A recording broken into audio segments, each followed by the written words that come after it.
Assalamualaikum warahmatullahi wabarakatuh. Alhamdulillah wassalatu wassalamu ala Rasulillah wa ala alihi wa sahbihi wa mawala amma ba'd. Para siswa kelas 11 Madi, alhamdulillah pada kesempatan kali ini kita akan melanjutkan pelajaran ilmu mustalahul hadis, dan pada kesempatan kali ini kita akan membahas tentang hadis mursal. Hadis mursal ya. Kalimat mursal itu secara bahasa adalah isim maf'ul dari kalimat arsala ya.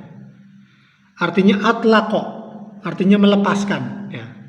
Fakanal mursil atlaqul isnad, seakan-akan mursil itu orang yang melakukan mursal itu adalah dia melepaskan sanad, walam yuqayyidhu, dan tidak mengikatnya birawin ma'ruf, dan rawi yang terkenal. Ini definisi secara bahasa. Jadi mursal secara bahasa artinya dilepaskan ya. Adapun secara istilah adalah istilahan wa ma saqata min akhir isnadi man ba'da tabi'i. Hadis yang gugur dari akhir sanadnya itu orang setelah tabi'in. Jadi hadis yang gugur di akhir dari akhir sanadnya itu orang setelah tabi'in. Setelah tabi'in siapa? Berarti sahabat ya. Itu seperti itu ya. Ya, itulah definisi tentang hadis mursal. Adapun penjelasannya adalah bahwa hadis mursal adalah hadis yang gugur dari sanadnya itu seorang perawi alladzi ba'da tabi'i, setelah tabi'in, walladzi ba'da tabi'i wa sahabi, dan orang setelah tabi'in adalah sahabat. Wa akhirul isnad, dan sanad terakhir adalah tarafuhu alladzi fi sahabi, adalah ujungnya yang di dalamnya terdapat sahabat. Inilah penjelasan tentang hadis mursal. Ya. Bentuknya bagaimana? Bentuk dari hadis mursal ini gambarannya. Gambaran dari hadis mursal adalah suratuhu. Suratuhu artinya gambaran dari hadis mursal. Gambaran hadis mursal. Gambarnya adalah ayyaqula at-tabi'i, seorang tabi'in mengatakan, baik dia tabi'in kecil atau tabi'in besar, mengatakan qala Rasulullah sallallahu alaihi wasallam kada. Rasulullah sallallahu alaihi wasallam mengatakan begini. Aw fa'ala kada, atau melakukan ini. Aw fu'ila hadrati kada, atau dilakukan di hadapan beliau itu perbuatan anu. Wa hadhihi suratul mursal indal muhadditsin. Inilah bentuk atau gambaran dari hadis mursal menurut ulama ahli hadis. Jadi seorang tabi'in mengatakan Rasulullah melakukan ini, mengatakan begini, dilakukan di hadapan Rasulullah begini, itu namanya hadis mursal. Gambarannya seperti itu.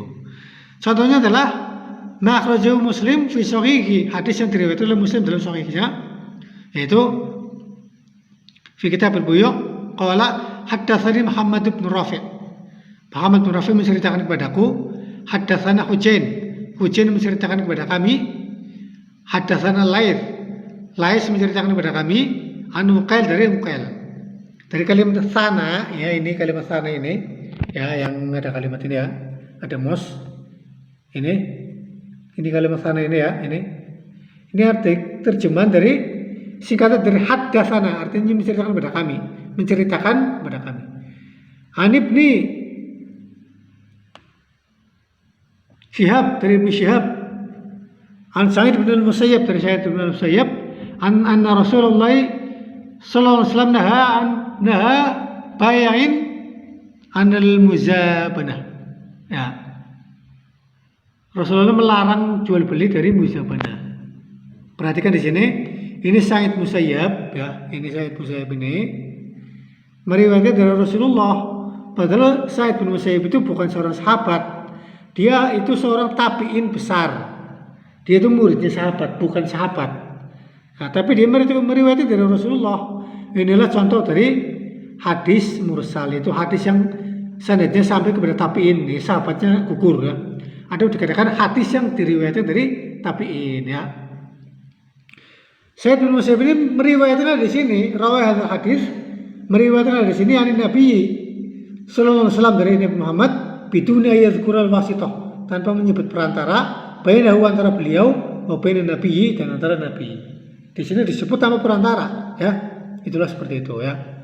Tidak ada perantara antara Sa'id bin al-Musayyab sampai dengan Nabi, tidak ada sahabatnya yang meriwayatkan dari Nabi, maka disebut adalah mursal ya. Itulah gambaran tentang hadis mursal secara sederhana ya. Ya, kemudian mursal menurut para fuqaha, mursal menurut para fuqaha, para ahli fikih wal usuliyyin dan para ahli ilmu usul fikih adalah ma zakartu min suratil mursal wal mursal dalam hadisin. Ya, apa yang telah saya sebutkan di atas, gambaran tentang hadis mursal di atas adalah mursal menurut ulama ahli hadis. Jadi mursal yang telah disebutkan di atas adalah mursal menurut ulama ahli hadis. Amal mursal dari fuqaha wal usuliyyin, adapun hadis mursal menurut fuqaha, ahli fikih dan usuliyyin, fa'amu min dzalik, maka lebih umum. Fa indahum menurut fuqaha dan usuliyyin, anna kullu munqati'in mursal, bahwa setiap hadis yang terputus itu adalah mursal. Ala ayyi wajhin kana qata'u, dalam bentuk apapun terputusnya maka disebut hadis mursal.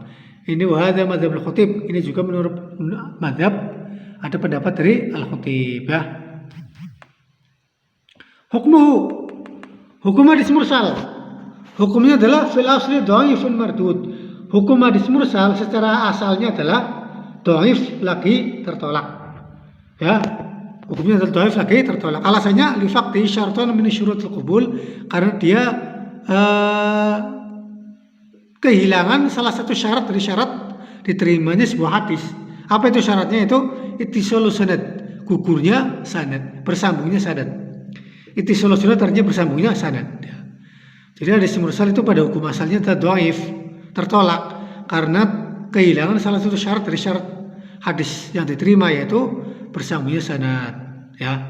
Di samping itu adalah karena status perawinya itu tidak diketahui. Status perawi yang dibuang itu tidak diketahui ya.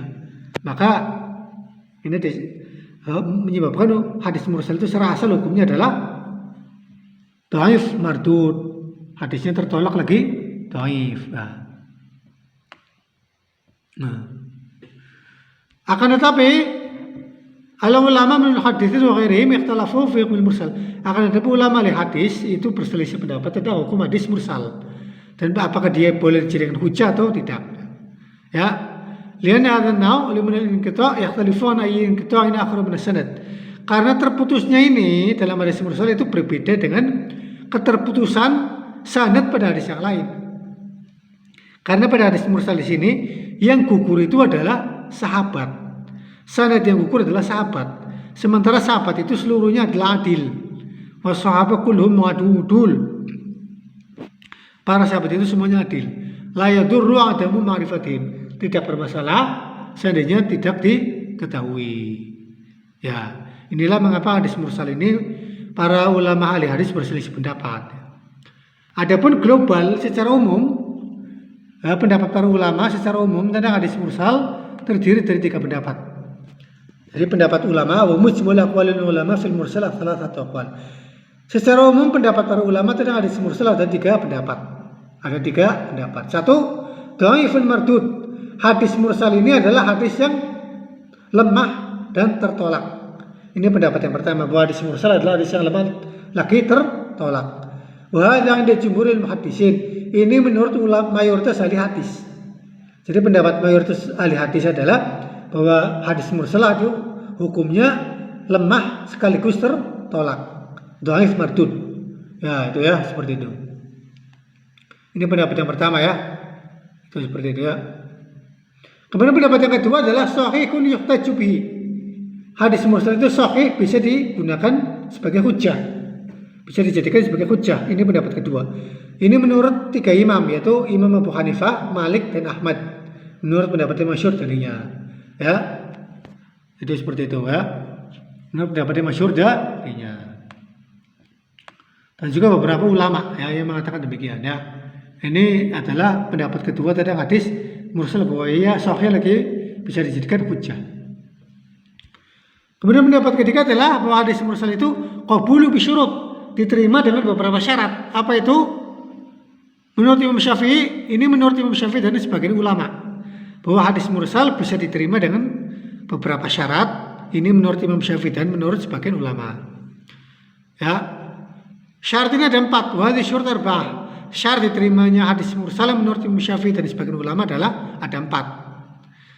Salah satu firrawi al-mursil. 3 syarat terdapat pada perawi yang meriwayatkan hadis mursal tersebut. Sementara yang satunya lagi wawahidun fil hadis mursal, pada hadis mursalnya, ya. Itu seperti itu, ya. Ya, adapun 4 syarat tersebut rinciannya adalah ayyakunal mursil min kibar tabi'in. Yang meriwayatkan hadis mursal itu adalah dari tabi'in besar, dari golongan tabi'in besar, ya. Yang kedua, wa idza samma man arsala anhu samma thiqah. Jika dia menyebut nama yang diriwayatkan darinya, maka dia menyebut nama orang yang thiqah. Nah, jika dia menyebut nama tentang orang yang meriwayatkan hadis mursal darinya, maka dia menyebutnya dengan nama yang thiqah. Maksudnya jika dia ditanya tentang nama perawi yang namanya dibuang olehnya, jika dia ditanya tentang nama perawi yang namanya dibuang olehnya, dia menyebut nama tersebut bahwa ia adalah seorang perawi yang thiqah. Ini syarat yang kedua, ya. Itu seperti itu. Syarat yang ketiga, wa idza syarakahu al-huffaz al-ma'munun lam yukhalifuhu. Apabila para perawi hadis yang terpercaya itu ikut sama-sama meriwayatkan hadis tersebut darinya, mereka tidak menyelisihinya, tidak menyelisihi perawi yang pertama tadi yang meriwayatkan hadis mursal, itu tidak menyelisihinya, ya. Ini seperti itu. Yang keempat, wa yandamu ila syurut thalatha waqib, ya. Kemudian di samping 3 syarat ini itu digabungkan dengan 1 syarat lagi, ya. Nah, itu seperti itu, ya. Yaitu ayyurul hadis min wajhin akhar musnadan. Hadis ini diriwayatkan dari jalur lain yang musnad. Yang kedua, diriwayatkan dari jalur lain yang mursal, ya. Diriwayatkan dari orang yang diambil ilmu dari selain perawi yang pertama tadi, ya. Atau diriwayatkan dari jalur lain yang mursal, ya. Tapi yang meriwayatkan tersebut adalah selain perawi-perawi dari hadis mursal yang pertama, ya. Kemudian yang ketiga, au yuwafiqu qaula sahabi, atau sepakat sesuai dengan perkataan seorang sahabat, ya. Yang dal itu au yuftiya bi muqtadahu aktsaru ahli ilmi. Jadi fatwakan mayoritas ahli ilmu, ya. Ya, itu, ya. Kemudian secara singkatnya adalah gambaran tentang penggabungan hadis tersebut, maka bisa dikatakan sebagai berikut, bisa digambarkan. Yang pertama, hadis mursal ditambah hadis musnad, maka hukumnya sahih. Hadis mursal ditambah hadis musnad hukumnya sahih. Yang kedua, hadis mursal ditambah hadis mursal hukumnya sahih. Ya, ini yang kedua. Yang ketiga, hadis mursal ditambah perkataan sahabat, qaul sahabi, hukumnya sahih. Yang keempat, hadis mursal ditambah fatwa mayoritas ulama, itu hukumnya sahih. Hadis mursal ditambah fatwa mayoritas ulama, hukumnya adalah sahih, ya. Ya, itulah, ya, seperti itu, ya. Kemudian hukum mursal sahabat, ya. Hukum hadis mursal yang diriwayatkan oleh sahabat adalah al-qaulu sahih al-masyhur alladzi qata bil jumhur annahu sahih al-muhtajib.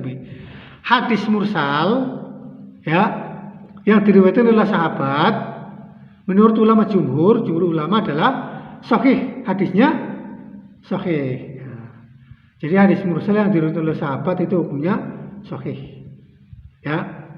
Itu seperti itu, kesimpulannya seperti itu. Nah, kemudian yang terakhir adalah poin ke-9 adalah asyarul musannafat fi, kitab-kitab paling terkenal yang berkaitan dengan hadis mursal. Kitab-kitab paling terkenal yang berkaitan dengan yang membahas tentang hadis mursal.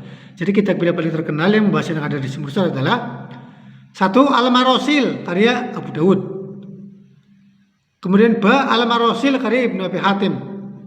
Kemudian yang ketiga, Jami' at-Tahsil Yahmil Marasil karya Al-Ala'i. Inilah ya.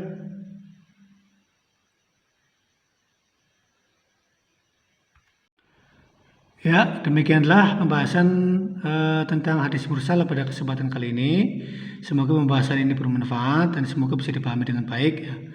Dan untuk membantu antum sekalian supaya bisa lebih memahami tentang ilmu mustalahul hadis, berikut nanti kami share ya, silakan antum baca juga terjemahannya ya yang sudah versi Indonesia ya. Ini adalah terjemahan dari hadis mursal yang sudah terjemahan dari kitab yang Arab ini ya. Jadi kitab yang Arab ini sudah diterjemahkan ke bahasa Indonesia. Yang ini ya, ini sudah diterjemahkan. Silakan antum buka sendiri kitabnya. Terjemahnya itu tentang hadis mursal. Di halaman 84. Ya, kitabnya ini ya, kitab terjemahnya sama terjemahan dari kitab Taisir Mustalahul Hadis ya. Terjemah dari Taisir Mustalahul Hadis ya. Ini ya. Ini silakan baca juga kitab ini ya. Jadi supaya bisa lebih memahami ya. Taisir Mustalahul Hadis. Nanti insya Allah saya share kitabnya. Saya buka dan kita bagikan kitabnya. Ya, demikian pertemuan kali ini. Semoga bermanfaat. Kita akhir kafaratul majlis. Subhanakallahumma hamdika asyhadu an la ilaha illa anta astaghfiruka wa atubu ilaik. Assalamualaikum warahmatullahi wabarakatuh.